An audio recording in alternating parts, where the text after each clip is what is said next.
Oh, hello. That was a bad angle. So, I'm not.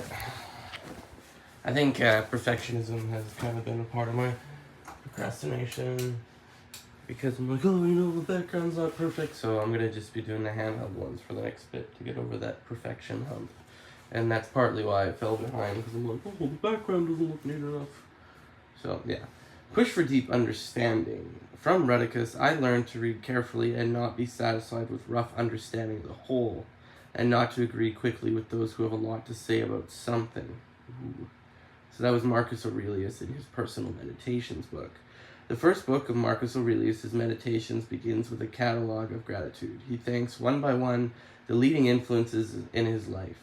One of the people he thanks is Quintus Junius Rheticus, a teacher who developed his student a love of deep clarity and understanding, a desire not to just stop at the surface when it comes to learning. It was also from Rheticus that Marcus was introduced to Epictetus. In fact, Rheticus loaned Marcus his personal copy of Epictetus's lectures. Marcus clearly wasn't satisfied with just getting the gist of these lectures and didn't simply accept them on his teacher's recommendations. Paul Johnson once joked that Edmund Wilson read books though the author was on trial. Okay, let's say this again. Paul Johnson once joked that Edmund Wilson reads books as though the author was on trial for his life. That's how Marcus read Epictetus's. And when the lessons passed muster, he absorbed them. They became a part of his DNA. As a human being, he quoted them at length over the course of his life. Real clarity and strength in words amid the immense luxury and power he would come to possess. That's the kind of reading and study we need to cultivate as well, which is why reading just one page a day instead of a chapter at a time, so we can take the time to read attentively and deeply. Oh my god, just like we're doing with the Daily Stoic right now, guys. This makes so much sense. I don't know. Yeah, I'm definitely... You know what, I got back into not just reading this, obviously. This was kind of for YouTube and to share, and for me, a goal every day, which I kind of fell behind on, but... And now I'm doing another one, which is like the chin-up challenge. But then I was like, it's funny, I just did the chin-up challenge. I'm like, oh, since I'm doing this, I might as well do that.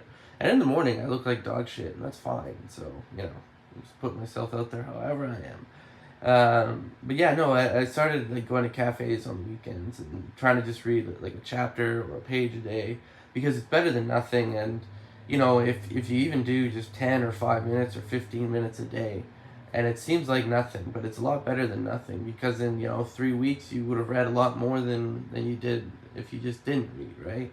This is not the best analogy, and I understand, but I find sometimes I don't want to quote this guy, but it was a guy who said people overestimate what they can do in a year and underestimate what they can do in 5. Some people think they can become billionaires in a year, which is maybe possible, but it's a little less likely than working towards something in 5 years. People seem to want stuff right now. But sometimes the long and steady game, I realize as I get older, the long and steady game is a little bit better.